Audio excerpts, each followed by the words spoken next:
تو ظاہر تو کیا آپ یہ سمجھتے ہیں, مطلب میں یہ جاننا چاہ رہی ہوں کہ کیا آپ یہی سمجھتے ہیں کہ کیونکہ یہ پریشر پڑا پوری ہر طرف سے اور پھر یہ جو ہے آپ کو مزید رکھنا مشکل تھا, تو ایک اس طریقے سے ڈرامہ کیا گیا کہ نہیں تم تو کوئی اور تم کو چھوڑ دیا گیا, یا آپ کو لگتا ہے کہ یہ کس طرف سے ہو سکتا ہے, یا آپ جانتے ہیں کہ جس طرف سے ہوا؟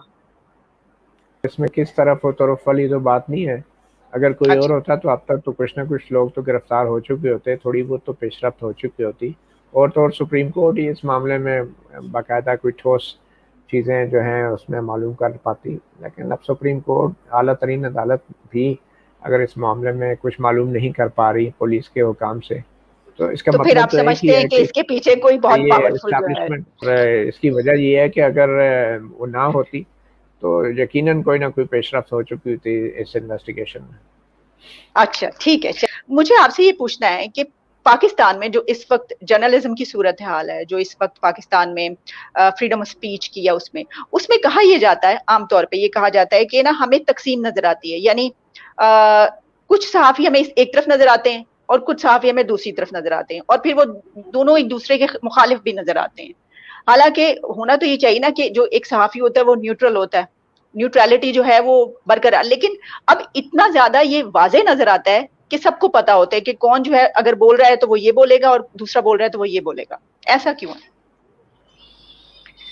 دیکھیں جو تقسیم ہے نا وہ ہر جمہوری معاشرے میں ہوتی ہے, اور وہ بنیادی حق ہے اختلاف رائے کا, اس کی وجہ سے ہوتی ہے, اور اس اختلاف رائے کی اور تقسیم کی وجوہات مختلف ہوتی ہیں.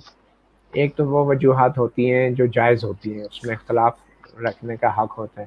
ایک ہوتا ہے آئین اور قانون اور جمہوریت کے دائرے کے اندر رہ کے اختلاف کرنا. مگر کچھ صحافی جب جو ہیں فوجی اسٹیبلشمنٹ کے ٹاؤٹ بن کے, اعلی کار بن کے جمہوری نظام کو بدنام کریں, سیاستدانوں کو, پارلیمنٹ کو بدنام کریں, عدلیہ کو اس حوالے سے بدنام کریں کہ ناکام ہو چکی ہے, اور مارشل لا کا دعوت دیں, تو پھر یہ وہ تقسیم نہیں ہے, یہ غداری ہے آئین سے, اور یہ جمہوریت دشمنی ہے, یہ عوام دشمنی ہے, یہ آئین کی خلاف ورزی ہے, یہ آئین سے سنگین غداری ہے. تو ہمارے ہاں بدقسمتی سے جو تقسیم ہے وہ والی تقسیم نہیں ہے جو ہم امریکہ اور یورپ میں دیکھتے ہیں. مختلف ٹی وی چینلز, مختلف نظریات, مختلف پارٹیز کو سپورٹ کر رہے ہوتے ہیں. وہ اتنا بڑا جرم نہیں ہے عالیہ. بڑا جرم یہ ہے کہ آپ بطور صحافی جمہوریت کے دشمن ہوں, جمہوریت کے خلاف بات کریں, اور فوجی اسٹیبلشمنٹ کے ٹاؤٹ بن کے آپ سیاستدانوں اور پارلیمنٹ اور صرف ان کے اوپر کیچڑ اچھالیں, اور جو اپنے حلف کی خلاف ورزی کرتے ہوئے سیاسی سرگرمیوں میں ملوث ہوتے ہیں ان کے اوپر آپ بات نہ کریں. تو یہ آئینی اختلاف نہیں ہے, اور قانونی دائرے میں رہ کے اختلاف کرنا نہیں ہے, یہ آئین سے غداری ہے, اور یہ سازش ہے جمہوریت کے خلاف. اور پارلیمنٹ مطیع اللہ جان, تھوڑے میں آپ کی بات سے بالکل اگری کر رہی ہوں کہ یہ صورتحال بھی ہے, لیکن اس میں کیا ہم جرنلسٹوں کو اس سے مبرہ قرار دے دیں, ہم کہیں کہ یہ سب کچھ کیونکہ ایک ادارہ ہے اور اس کے لیے کیا جا رہا ہے یا وہ کروا رہا ہے؟ دیکھیے مجھے اگر کوئی استعمال کرنا چاہے گا اور میں اگر استعمال ہوں گی تو میری بھی تو غلطی ہے, میں بھی تو ہوں نا. لیکن ہم یہ کہہ رہے ہیں کہ نہیں, صرف اس کی غلطی ہے جو استعمال کر رہا ہے. دیکھیے یہ میرے ذہن میں کیونکہ سوال آتا ہے کہ ہم صرف اس کو, اچھا دوسری طرف آپ نے یہ بات کی کیا جو ہم عدالت پہ, اس لیے ہم یہ کہ ظاہر ہے آپ جانتے ہیں کہ براہ راست عدالت پہ ہم کوئی بات کریں تو وہ اس کے اوپر جو ہے فوراً, تو میں نہیں چاہتی کہ کوئی ایسی بات چلی جائے, لیکن ویسے میں ایک بات کری, عدلیہ کی بات کری ہوں کہ پاکستان میں عدلیہ بھی تو ہم دیکھتے رہے نا. جب ہم بات کرتے ہیں سیاسی جماعتوں کی تو سیاسی جماعتیں خود ہی عدلیہ کو استعمال کرتی نہیں, کیا ایسا نہیں ہے؟ کیا پولیٹیشنز نے, کیا جو پولیٹیکل پارٹیز ہیں انہوں نے یہ سب نہیں کیا؟ کیا وہ جرنلسٹوں کو اپنی طرف کرنے کے لیے یہ سب کچھ نہیں کرتے؟ وہ بھی تو پھر برابر کے حصے دار ہیں. صرف ایک میں آپ کی بات اگری کر رہی ہوں کہ وہ بھی, لیکن باقی سب پھر ہم اس کو کیوں نکال دیتے ہیں؟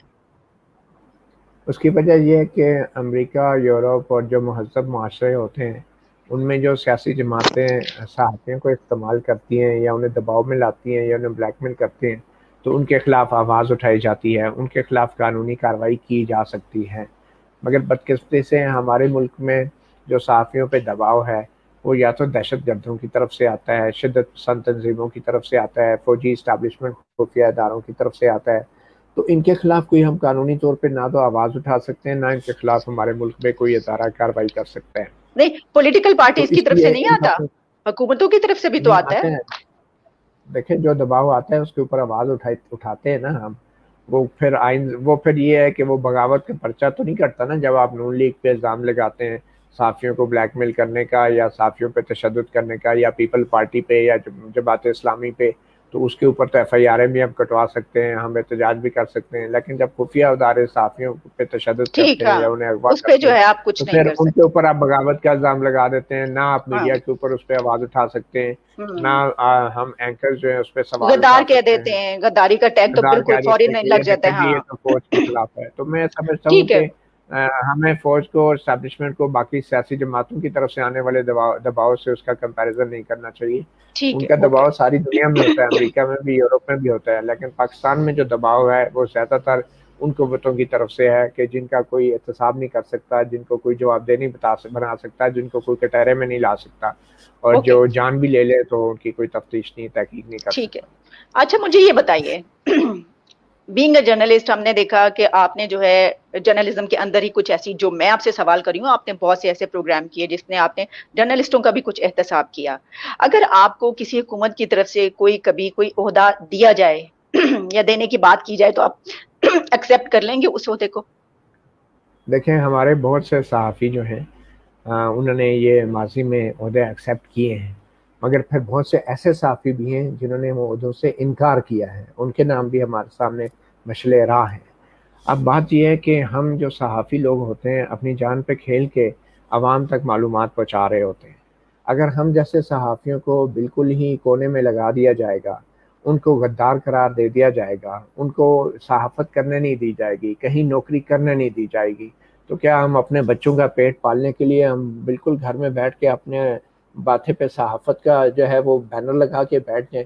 اب اللہ کا شکر ہے کہ سوشل میڈیا ہے، یوٹیوب چینل ہمیں مل گیا، ہم لوگ اس کے ذریعے بھی کر رہے ہیں، لیکن اگر کل یوٹیوب پہ بھی پابندی لگ گئی، سوشل میڈیا کا بھی گلا گھونٹ دیا گیا، تو مطیع اللہ جان ایک صحافی، کیا ہمارے بیوی بچے نہیں ہیں؟ کیا ان کے کوئی انسانی حقوق نہیں ہیں؟ تو میں تو یہ میں تو سمجھوں کہ ڈرتا ہوں اس وقت کے آنے سے کہ کوئی ایسا وقت آئے کہ مجھے خوف آتا ہے اس وقت کے آنے سے، کوئی ایسا وقت آئے کہ ہم مجبور ہو کے ہر طرف سے دھتکارے جانے کے بعد ہم اپنے بیوی بچوں کا پیٹ پالنے کے لیے کسی پرائیویٹ نوکری کی طرف دیکھنا شروع کر دیں، کہیں یونیورسٹی میں پڑھانا شروع کر دیں، کہیں دکانداری شروع کر دیں، کہیں شاپ کیپنگ بزنس شروع کر دیں۔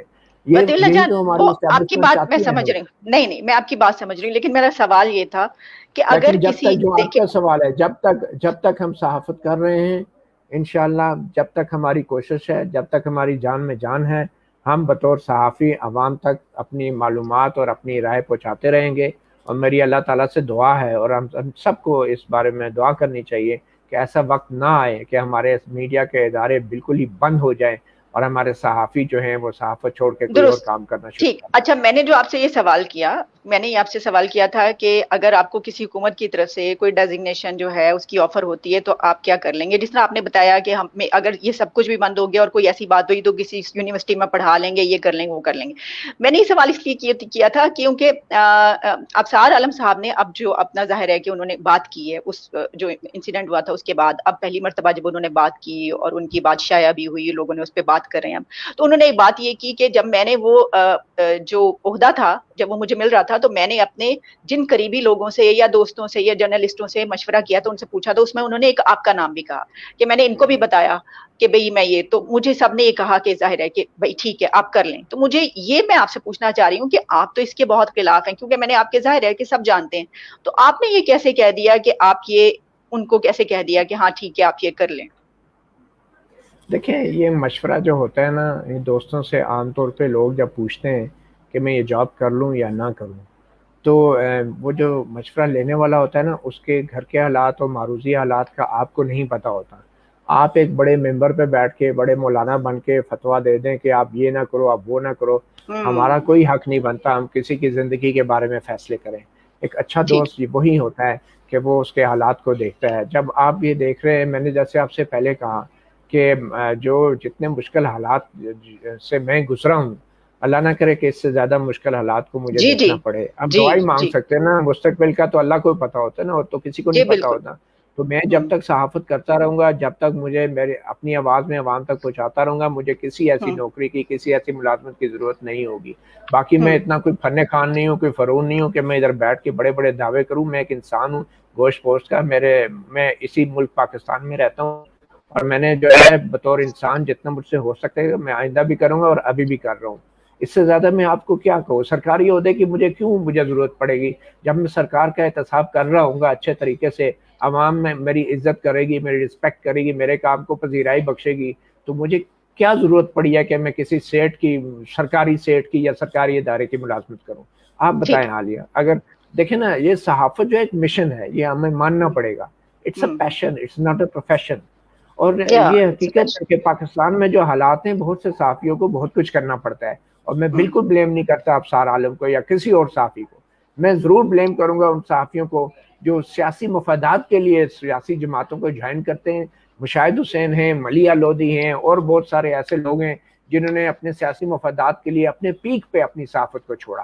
بالکل میں ایسے لوگوں کو پسند نہیں کرتا. اور نہ صرف صحافت کو چھوڑا بلکہ ایک سیاسی جماعت کو پکڑ کے پھر وہ ایک جنرل مشرف کے کیبنٹ میں بھی رہے, جنرل مشرف کے ساتھ ہو گئے, پھر کاف لیگ جیسی سرکاری جماعتوں کا بھی حصہ بنے. ہمیں لوگوں کے اس کنڈکٹ کو دیکھنا چاہیے, نہ یہ کہ پاکستان جیسے ملک میں جو کچھ صحافت کے ساتھ ہو رہا ہے, آپ جو ہے بندے کو نیچے لٹا کے اس کی گردن پہ بھوت رکھ کے آپ اسے کہیں صحافی بنو, صحافی بنو. چیختے کیوں ہو, چلاتے کیوں ہو, روتے کیوں ہو, تم تو صحافی ہو, صحافی بنو, ڈٹ جاؤ.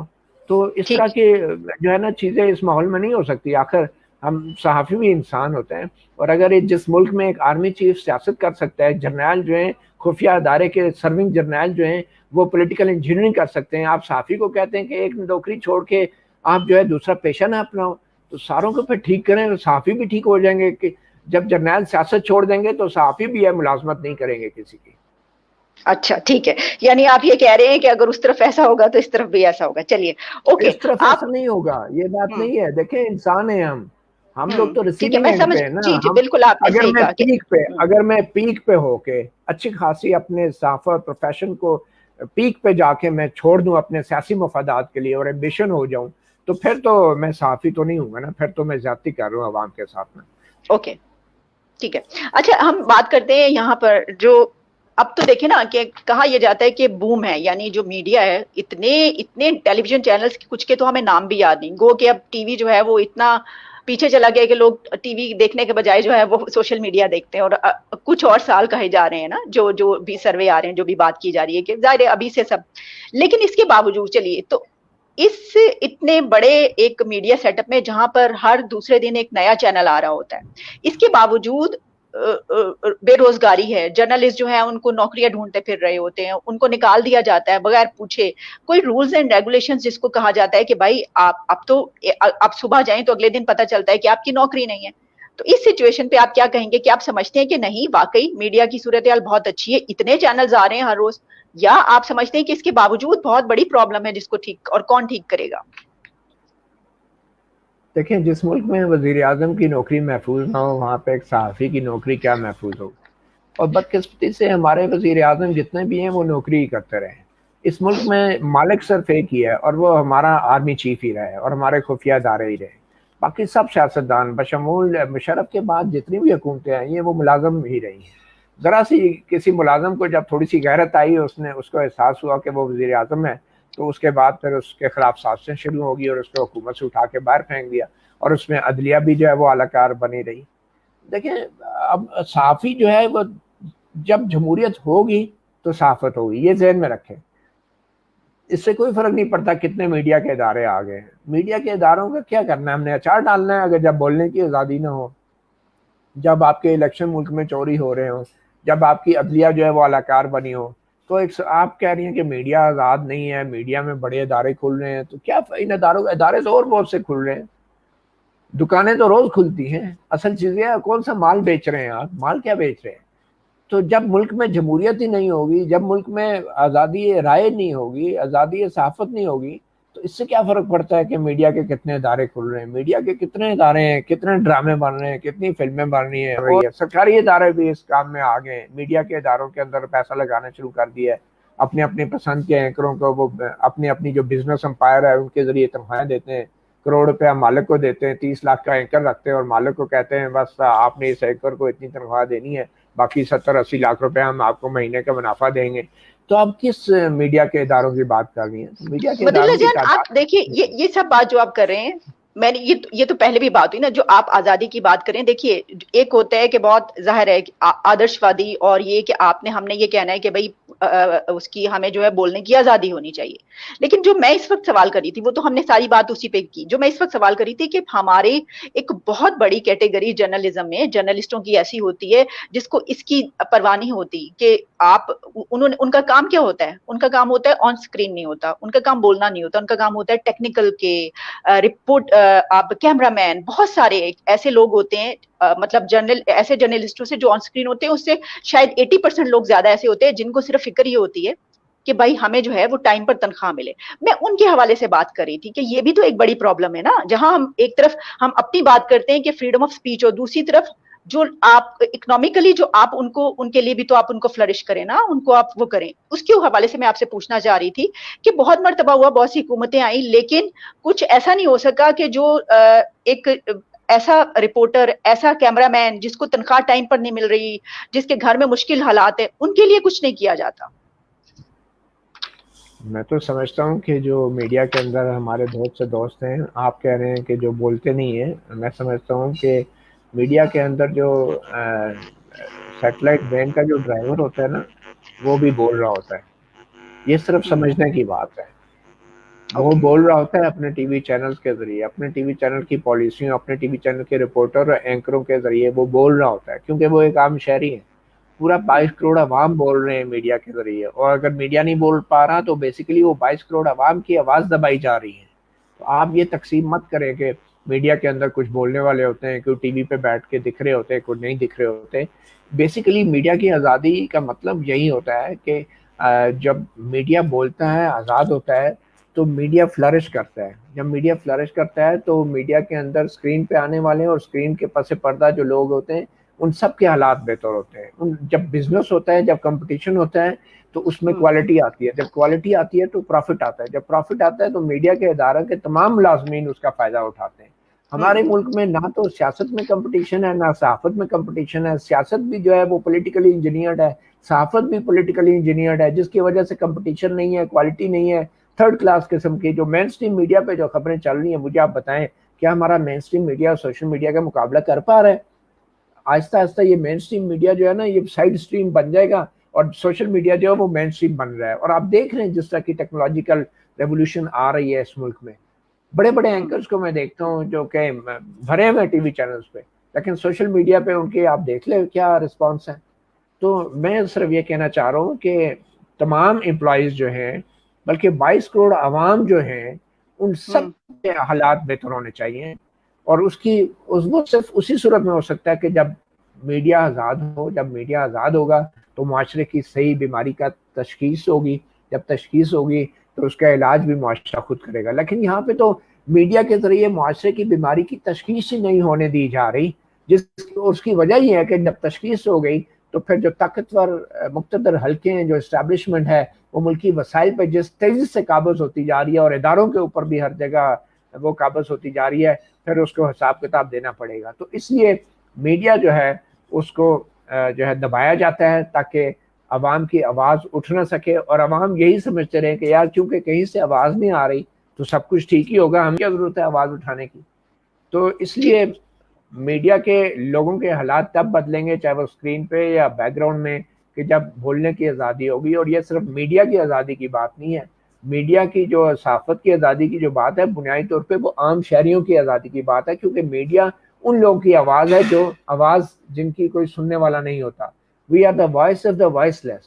تو اس لیے جب ہم آزادی صحافت کی بات کرتے ہیں تو ہم آزادی رائے کی بات کرتے ہیں 22 کروڑ عوام کی. ٹھیک ہے نا، ہم نام تو صحافت ہے لیکن بنیادی طور پہ ہر اس شہری کی جو صحافی نہیں بھی ہے، ہم اس کی آواز بنتے ہیں. جب آپ ہماری آواز دبائیں گے تو آپ اس عام شہری کی آواز دبا رہے ہوتے ہیں. بالکل ٹھیک. تھینک یو سو مچ مطیلہ جان، آپ نے بہت بہت اچھے طریقے سے جو میں سوال جا رہی تھی اور جو میں پوچھنا، آپ نے اس کو اتنے اچھے طریقے سے ایکسپلین کیا ہے. ونڈرفل. بہت شکریہ، بہت شکریہ. آپ کا بہت اب شکریہ، دیکھیں نا، آپ یہ نے میرے لیے ٹائم نکالا. سوال کرنے کی بھی اہمیت ہوتی ہے. آپ نے اچھے سوال کیے، آپ کو جواب مناسب ملے. یہی وجہ ہے کہ ہمارے معاشرے میں بھی جب سوال کرنے کی اجازت ہوگی نا تو انشاءاللہ جواب بھی اچھے ملیں گے اور مسائل کے حل بھی اچھے ملیں گے. زبردست, بہت شکریہ آپ کا, اور ہم چاہتے ہیں کہ آپ اسی طرح جو ہے وہ کرتے رہے صحافت, اور جو آپ کر رہے ہوتے ہیں زبردست ہوتا ہے, ہم دیکھتے ہیں. Thank you so much once thank again, you very much. اور دوبارہ تھینک بھی یو آپ سے عالیہ. بات ہوگی. Bye bye.